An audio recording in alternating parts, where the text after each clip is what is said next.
Thank you very much, Kaldor. And guys, we have just seen a very explosive game one. And I was sitting next to Kalaris, actually, and we weren't really sure of the role of Zeratul in this game. Yeah, just a bit. I think going into the draft, something that I talked about with these two teams was that actually they do quite value Sylvanas quite highly. If I'd have seen a Sylvanas instead of the Zeratul, I think I would have been a bit happier.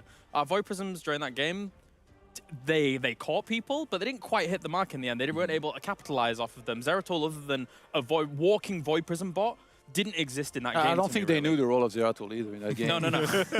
But Sylvanas would have been great. Wailing Arrow against Illidan, even just to try and deal with that. Of course, there is always Divine Shield there, but I still think Sylvanas could have been much stronger. I feel they were just trying to supplement some type of melee role in whatever form or fashion. I don't think Zeratul fits that. Again, it goes back to the fact that they banned out Sonya, and then Thrall was a good ban out on the side of negative synergy, basically neutralizing any bit of front line they could have. And then, of course, they went into that Tyrael pick that allowed them to be aggressive without a whole lot of front line to go against. And they got a lot of value off that sanctification in the middle shrine. We're confident there were better options, right, though, than Zeratul sure. as last pick. Yeah. Maybe they should have taken their time a little bit more. Yeah, definitely. And now comes my favorite part of the segment when Jayhao and his booming voice actually show you guys the highlights. So do it, man. We're going to start right here, right away. And this is one of the talks that we just heard Kaldor talk about. Let's go ahead and slow it down just a little bit. Let's highlight up here at the top. We see Tyrael going after Greymane. He's going in hard, but let's pause it real quick. Because right now we have a focus here, and then we have a focus all down in this area. And what we're about to see as Falstad starts to get in position, let's go ahead and start rolling it forward. Falstad actually is going to use his Mighty Gust. He's going to blow it in right here in just a moment. And he's trying to isolate Kael'thas and trying to keep them behind. The problem is, let's go ahead and pause it.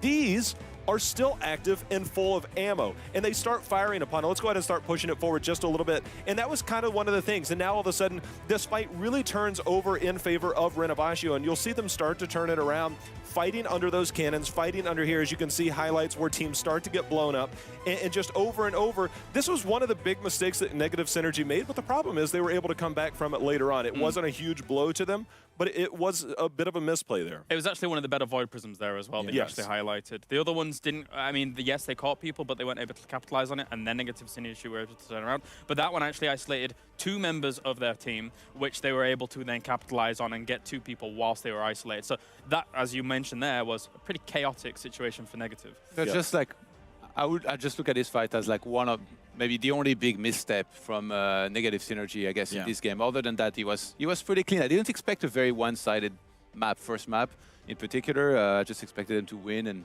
be convincing enough, and I guess it was the case. By the way, you're way too good at this. I feel like we should lock you in a room and never let you leave, and you analyze every single game that ever happens. Wait, I know that we're waiting a second to get to the next one. Wait till you see the next one. The next one was the one that I was most excited. Are we ready for the next one? I mean, I think this is the one. This is the one where we're back in the studio like, oh my God, this just happened. Let's just pause it right now. Okay, so this is a fun one. They already had a kill, so we see Uther's already dead. He's X'd out. We'll go ahead and clear this up. But more importantly, now this is kind of the action we don't see. But let's pause it real quick. Now, everybody take a look at the mini-map. Right down here in the corner, that's actually a Zeratul and a Tyrael. Let's go ahead and roll it forward. We see Ninja here. He's waiting to hearth back. Tyrael says, I need to hearth back, and I know this is way at the bottom right, but Zeratul goes in and gets the kill. And instantly, Illidan says, hey, wait a minute.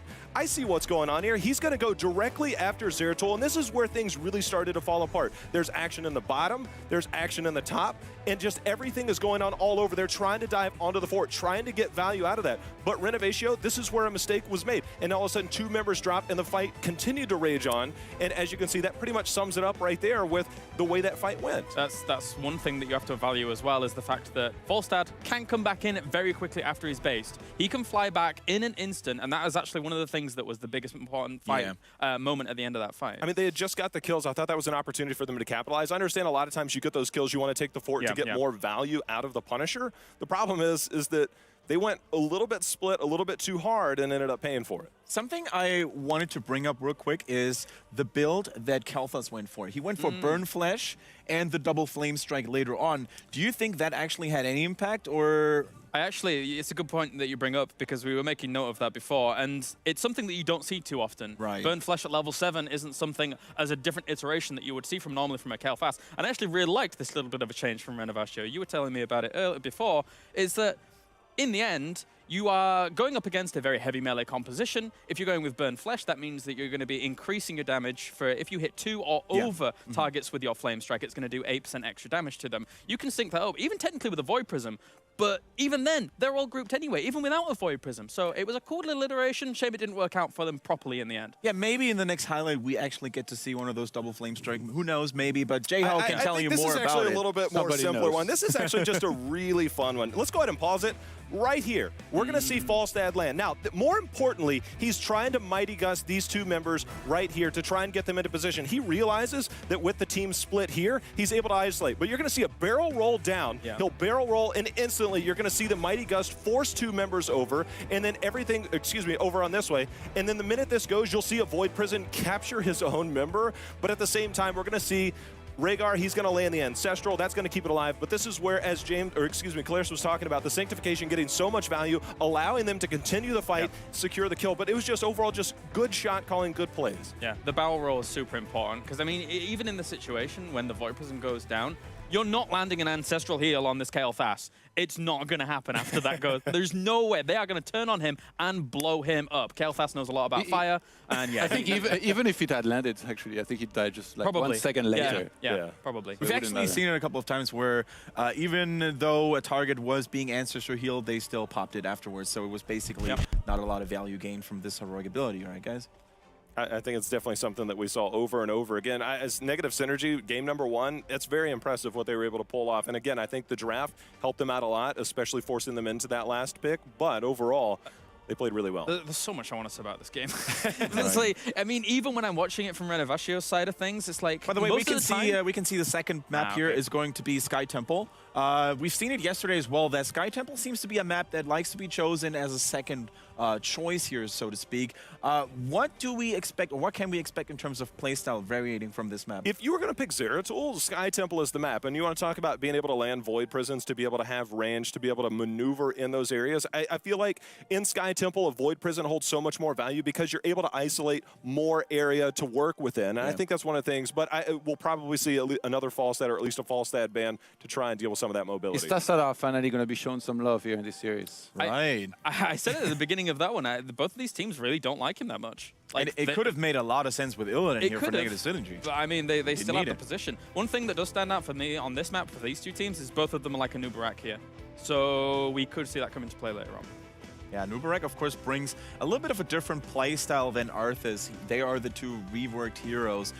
J-Ho, can you maybe tell us why Nubarak has made such a resurgence lately? I mean, his level 1 talent definitely helps him quite a bit. I mean, just a bit. Just a bit. I mean, from the get-go, he's normally one of the stronger heroes, especially when you're looking at dealing with a lot of the mage damage that's going to be coming out from the backside. Are you surprised, Kalaris, that they're actually not going Greymane first and they're prioritizing Muradin right away? Not so much. I still believe that they are kind of looking at how MVP drafted yesterday and are adopting some of those ideals. So I think that them going over Muradin, I'm not too bothered by it. But I like that, the prioritization of Falstad on this map, if they go for that. They once again go for that Muradin first pick, Renovatio that is. Once again, very similar to the way MVP Black approached this draft yesterday. Do you think that Muradin has the same strengths on Sky Temple as he did on the He has strengths everywhere. You know, what's really surprising, and if we're highlighting MVP Black, one of the things that we looked at, and this is historically for a very long time, is that they used to, and it's changed the last few weeks, but one of the things that they do is that they'll, like in this instance right here, if they are studying MVP Black, they would pick up Rhaegar and or Uther and ban out the other one because it's the second ban phase, and that way they have control over the support. So picking up Thrall there, I'm not sure if that's going to come back and bite Negative Synergy.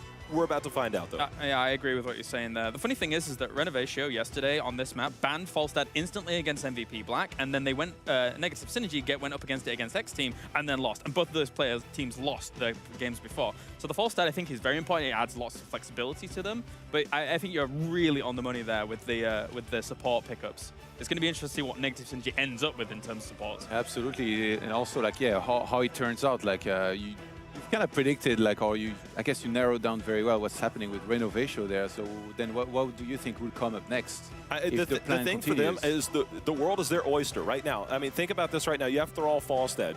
Now, this is the part where negative synergy, I think, because they'll have the next 2 picks after this ban phase, the fact that Kael'thas and Li Ming are both still on board, I love Li Ming on this map over Kael'thas because, again, I feel like it gives her more room to work with, and there's not necessarily choke points, so you can get angles on that back line to try and hit those arcane orbs, those magic missiles, and I really love Li Ming. I feel like whoever gets the next pick, that's going to be going over to them. Is that what negative synergy wants, though?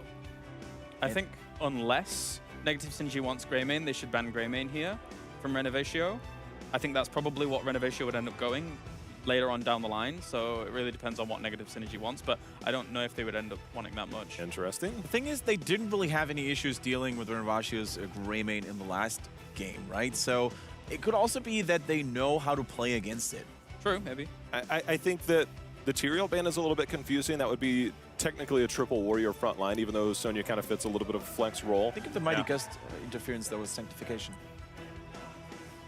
If this isn't an Uther or a Li Ming ban, I understand you don't want to go up against the ETC when you have Rhaegar and you have Sonya and Muradin, who don't really have hard stuns if they're caught in that power slide mosh pit. But I feel like there's always some other hero that you can pick up in the last 2 to try and counteract. I don't know how I feel about this, because they're going to pick up Uther. I mean, yeah, they could go Uther, and again, as I said before, there is the potential that they go Ubrak here. They liked it in the previous times they've played Sky Temple. So I don't truly believe they would have gone ETC here for that ban. But guys, has Tassadar been banned overnight and nobody told us about it? Or they don't like him, man. They don't like him. It goes back to what Kalara says. They just don't play him. Yeah, they just don't play him. Right? So how do you not play Tassadar? Like? That's a good question. We don't know. It's really cool, though, because on this global stage, we see different metas from all the different regions. And maybe, indeed, the Southeast Asian or the Australian scene just doesn't value them. Whoa, I'm being proven wrong here, guys. Tassadar's still in the game. School here. Oh, okay. Okay. Well, no, sir, I guess. Okay, so if Renovatio doesn't pick up Li Ming and or Kael'thas, I would love Li Ming here. I feel like they're doing themselves a disservice. And whenever I see a double semi-support lineup like this, pick crowd control. You know what's better? I like Zeratul here. Zeratul, I like Li Zeratul Ming. for Renovatio. Zeratul Li Ming would be perfect. It's like... Yeah, no, yes? I think so, yeah. I think it would be a great setup, actually. I mean, you can isolate. I mean, Tyrande, Tassadar, you isolate either of those, what do you do? The thing is that a lot of people will look at drafts and be like, but Tassadar has vision, he can see Zeratul a lot. But I'm like, yeah, but Tyrande can't do much against Zeratul. She just stands there like a lemon and dies. It's not Like good. a lemon? A lemon. I don't know, I'm all about my fruit at this event. Bananas? Yeah, bananas Anyways, too. Sylvanas there, obviously, you talked about it right away. Yeah, they end up proving me the opposite way. I'm like, I like Sylvanas in their previous draft. Now they're going to pick it up. And it is very strong on this map, of course. And then they're going to round things out, probably with the Li Ming. This is a great draft from Renovatio. Great I agree. draft. I feel like yesterday we had a lot of drafts that were like, yeah, you know, like kind of weird. We don't really know what they're doing. You know, it seems like it depends on the team what they prefer. Whereas here, like, everything really makes sense from both teams. They totally abandoned Li Ming. But Greymane's good as well. You know, I mentioned before that their prioritization was Sonya, Rhaegar, Greymane, and ETC. And going Greymane here, I mentioned it after the second rotation, and I expected it to be the second ban for negative synergy, but it wasn't. Okay. I think they've done themselves a disservice with the ETC ban. Now, Greymane loves to blow up heroes. Yes. Okay, Tassadar, you're not blowing him up. If Tyrande could easily go sprint at 13 if she wants to get away. And even then, I think between her own heals and the shields from Tassadar, it's going to be very hard to... the potential's there. Greymane, no matter what, it doesn't matter who you are, you could get it. I mean, Greymane could easily dive in, but with this composition, I'm not sure. I'm really surprised Li Ming made it all the way through this draft. Yeah, I would agree.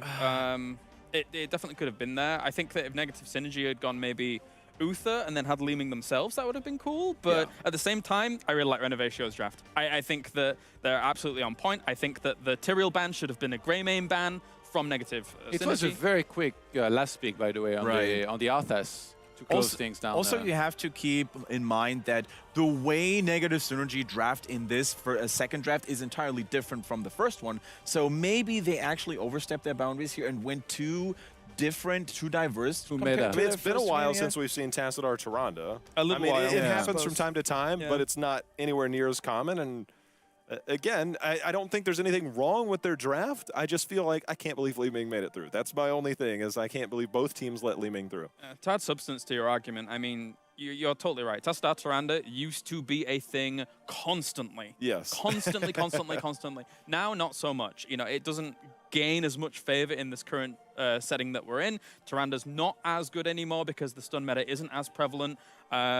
And I'm a little bit worried for the sustain overall. I mean, yeah, Thrall can keep himself alive, Arthas can keep himself alive, but I'm slightly worried for Falstad in this draft.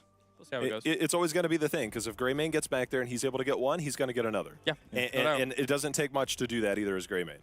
Right. Any final words, Top, before we go to predictions? I still think there is some pretty good engaging potential, you know, especially if Arthas can land a good Howling Blast. Right. Maybe he goes Sintragosa as well, even though I don't particularly think so. Wait, There is Thrall as support, well. maybe. But Yeah. why don't you drop your predictions right now? I'm going to stay all the whole way, man, with negative synergy. Loyal to the Don't even Aussies. ask me anymore. They're going to make it out of this group, man. All right. All right. Jay, do you agree with that? It's hard not to. I think negative synergy after game number 1. Yeah, for sure. Out of the group as well. We'll see. And Kalaris, what do you think? I'm going to judge on draft, and I'm going to go Renovatio for this game. I'm actually going to have to agree with Kalaris here, because I really think that I just don't like when teams over a draft completely throw back their usual plan that just made them win, right? So I think that maybe they felt a little bit too comfortable here. Maybe the first sign of cockiness. Who knows? I don't want to just blame anyone here, but I think that Renovatio is going to make it. But let's actually throw it over to Wolf and Calder, and they're going to talk you through this game number 2.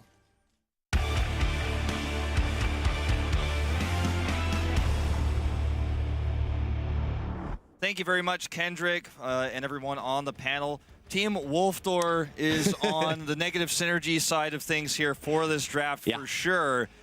Just looking at them, I think they have by far the better one. But let's go ahead and jump into game number 2 to see if Renovatio can tie things up. Yeah, I can definitely see the strategy that Negative Synergy is currently trying to run here. We're going to talk about that in a moment. First of all, we have to the left side of the map Renovatio, and they're playing it with the jumpy line on the Sonya. Iskoa is on Greymane, Stronger on Rega, Har is on Muradin, and Weari is on Sylvanas. And on the other side of things, we have Benjamin on Tassadar, Robodoba on Arthas again, Dosperts this time on Tyrande. Sashin, not entirely sure who's on, I can't see. Okay, it's going to be Ninja King on Falstad, and Sashin will once again be on the melee assassin Thrall. So, and one thing I want to point out right away is Thrall is taking block at level 1. It's an incredible popular talent after Blizzard changed it, and we have actually seen a lot of Thrall players use it. Of course, one of the things that also comes into play here is that they decided to go against an Uther pick. They run it with the Tirana, with the Tassadar, they have quite a bit of sustain with it, but they are currently attempting to make sure that they have sustain during these fights, and block is going to be a huge asset for this. Trading tower health against a kill early on here already. Yeah. Of course, the idea with Sylvanas is always to burst a few structures down, but they just got a bit too greedy. And they didn't actually get the tower kill either. They almost got it, but they didn't, so that makes it even worse for them. Yeah, they will eventually get it here. But a good reaction by Negative Synergy responding to that.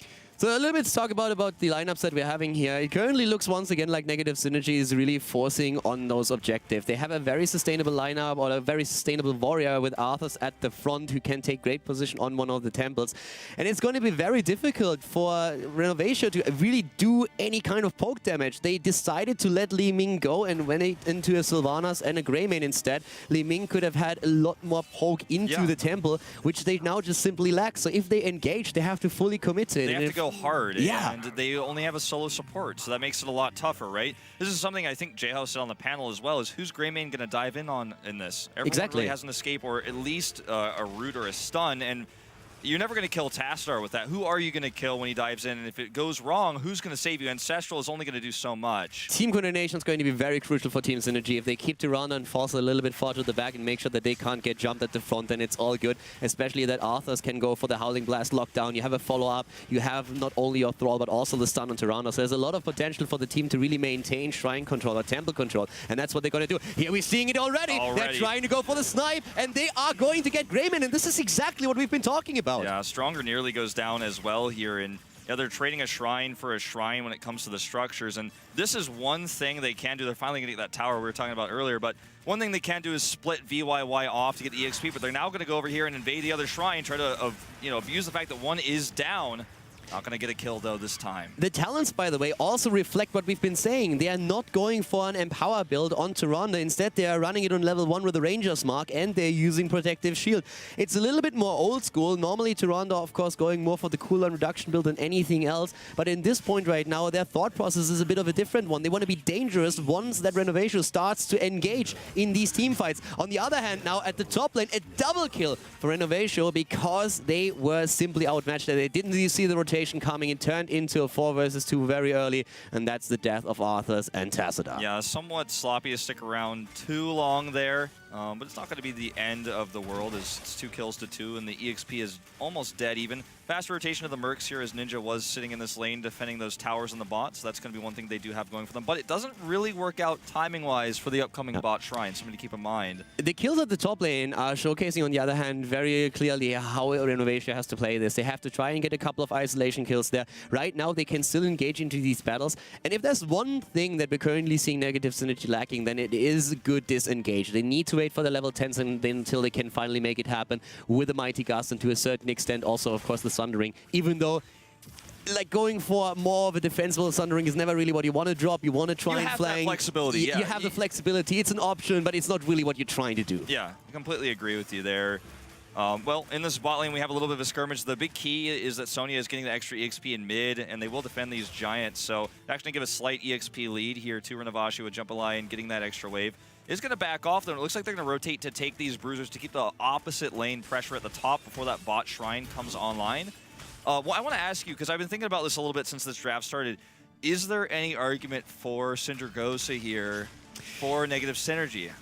I mean, Syndragosa always can give you value. It's like a disengaged potential, maybe, and like it can actually really turn fights around because we've been seeing Renovatio overextend in a lot of these fights. I personally like Syndragosa a lot when you play on other maps, when you are having a Punisher or maybe an Immortal push for you, and then you can use it in the sense that you use Sylvanas to just disable structures. As a disengage tool, I'm not a massive fan of it, so I think as a solo frontliner, Arthas is definitely forced to go into the army of the dead, and when you look at his talents, he's basically already playing a very defensive build. Block on level 1, on level 7 against the Icebound Fortitude. So as much as I would love to see a Syndragosa, I really think that the chances here, and I agree with that, by the way, I think it's not the best choice for the moment, and I think they should definitely go with the army. Well, already a kill here on Highsco in this next fight, and looks like they're just going to disengage away from this, continuing to control the shrine. They're 5-manning it, though, and this allows VYY to get this top pressure, and he's doing more than the shrine was able to do at the beginning, and maybe more than the shrine will ever do in this situation. All they have to do is defend down here, and they're going to be in decent shape.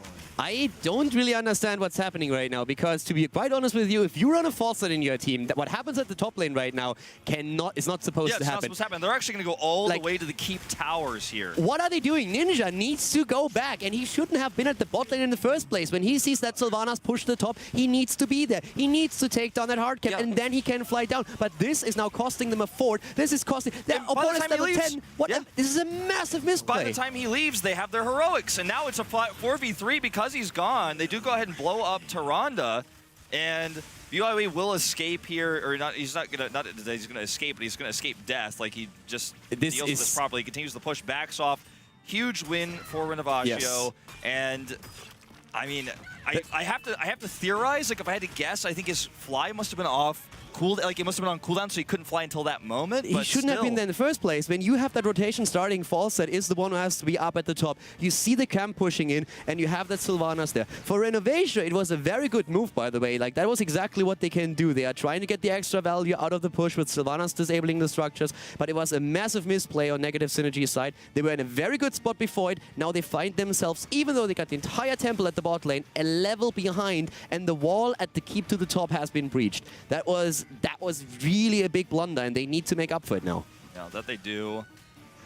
And this means that later on, if they get a second or third kill in a team fight, like get ahead that many kills, that keep is basically free. I mean, even at this stage in the game, with how much damage they did earlier on, we're going to see another fight here. The Jumpy Lion, sick dodges there, but does end up getting hit by the Sundering. There's the Ancestor, barely goes off. Beautifully done. That was a close call. Yeah, it indeed was. I mean, you could already tell that it was about to end. Look at this, Sylvanas pushing the top lane. There's nobody there. Sylvanas is once again just like going to the top, and she's saying like, boys, I got this. You don't die in the mid lane, I have the top secured. They're abusing the fact that Negative Synergy dove so hard there, and there was no reaction. Look at that. He actually gusted. He was trying to gust to see if he can catch her, and they catch her in the brush now. They are attempting to get the kill in. I don't know if they will. He's attempting to jump away. If they dive too hard, well, there's no rotation No one's coming. No rotation They should here. get the kill at least, but... They trade this for an invade on the Giants, so they were able to, with the 2-man coming up to kill her, grab these Giants. Not the best situation, but still a lot of damage done. That top keep is so exposed right now. It's a bit of an awkward situation to be in, and Negative Synergy, they have nothing, no one else to blame but themselves now. But still, this game isn't over. The 13 talent, of course, is very close for Renovatio. This is a huge advantage for them, but so far they haven't grabbed it yet, and the fight at the bot lane is already starting. Oh, Harhar jumps in. Already Tyrande is dead, and Sashin is trying to do what he can to escape, but he's being body blocked very nicely here. There's the Howling Blast trying to slow him down, but Sashin is so slow, and down he goes at 2 kills already. They're going to use the Force Wall disengage, but it's not going to last forever. Yeah, they are. This is exactly what we mentioned at the beginning of the game. If you have to run too far up at the front and she can get jumped, then it's a massive problem. Their team coordination with this composition is absolute key, and currently they are falling apart a little bit. You can really see that they are struggling here, and it opens up a boss. I love the decision on the side of Renovatio. They have the double kill. They know Falset is at the top. They also know that Mighty Gust was just earlier used. It just came back now, so they just simply go for the point. They have a cleanse on Rhaegar. Even if Falset is there, he could cleanse a hero out and make sure that the boss is not stolen away. And not only that, but they know that the boss is going to secure them this because everyone has to rotate to deal with the boss, so this is easily, it's also in the same lane as the boss, even that this is here. We get it with the boss push, leaving the rest of the members to push this towards the bot. Keep towers. Just excellent decision-making based off the picks, and they might get another one here. There goes the stun. Decent gust away, and Sashin drops the Sundering again for disengage. As you mentioned, very powerful here. Willing Arrow, I think, trying to confirm the kill, but does not go off. Get wasted in the end. They wasted cooldown on this because they were hoping to secure the kill, and it didn't work out for them. The 13 talents, on the other hand, not ready for Negative Synergy. There is a potential fight now happening. The boss is not dead yet, but Sylvanas, of course, is once again on the job, and without level 13, it's a tricky decision to really force the fight here. They're starting to see if they can maybe get a kill, but they lose Falset instead. Yeah, Ninja's already dead here, and this is going to be an easy keep kill. I wonder how they're going to, transition from here. It's too early to go core. They're only at level 15. Just going to disengage. You're not going to try to be greedy and grab a second keep. Looks like they're probably going to split off Soak, deal with the top lane push, and then grab the remainder of the bottom temple. Yeah, this game really went south fast for Negative Synergy. The early game was actually quite strong. It looked good, but now they are, of course, just like basically attempting to get kind of even. They have finally even talent, so they can take a fight. But just the fact alone that the keep at the bot lane was destroyed by the bot push was a massive, massive advantage now. But still, the game is not over. If at this point Synergy says like, all right, guys, we have to win a fight, then they can come back. The big problem is really they're fighting against level 16 already.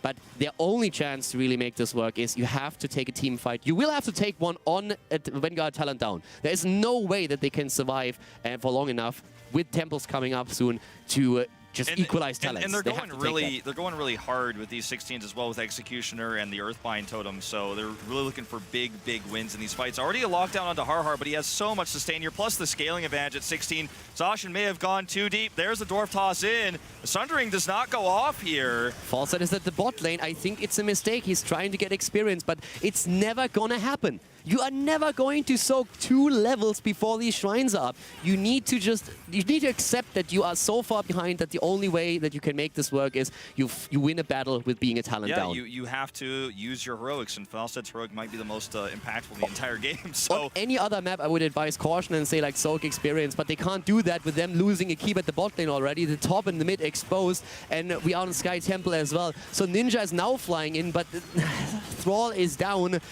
Renovatio is just not making any mistakes to exploit, and if any mistakes are being made, then it's more on the side of Negative Synergy than anything else. They are in a really tough spot. Ninja is playing like too greedy when it comes to EXP while behind. Okay, we're going to see another fight here. Robodoba going really far in. Jumpy Line absorbing damage, but he's got Nerves of Steel, so it's not going to be a problem. And here comes Harhar.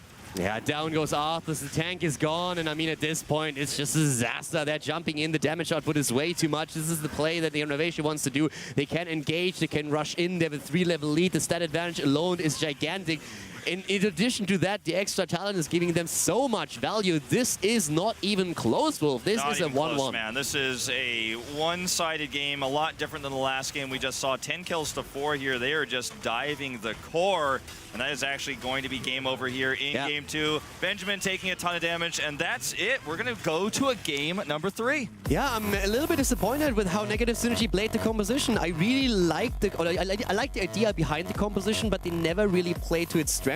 And then the big misplay when Sylvanas was pushing the top lane with a camp, that just completely destroyed them. They fell behind so fast, and especially the level 10 that came into play was just way too much to deal with. Ninja was just not denying Sylvanas' push power, and Sylvanas is only as powerful on this map, I feel, as you let her be. And if you get out-rotated or you use your fly and Sylvanas reacts to that and goes, oh, Valsa just uses fly and he's in the bot lane, I'm going to keep pushing hard because who's coming to deal with me? No one's coming to got vision of all 5 members, and no one's going to rotate up to deal with me. I'm going to go all the way to the keep. I could just imagine what happened in voice there. We're probably like, guys, there's still bottom. You can still stay there. And probably Sylvanas asking the entire time, is it safe? Is it okay? Is somebody coming? Yeah. Are you sure that they're 5 down there? That doesn't make any sense. I like went through the fort already. I'm at the keep, boys. Is there still nobody getting away? And they're like, no, they're still here. They're still trying. Yeah, and all Negative Synergy is probably just like, is somebody going to deal with that? You know, it's kind of like... Guys, can someone please like take care of the problem at the top lane?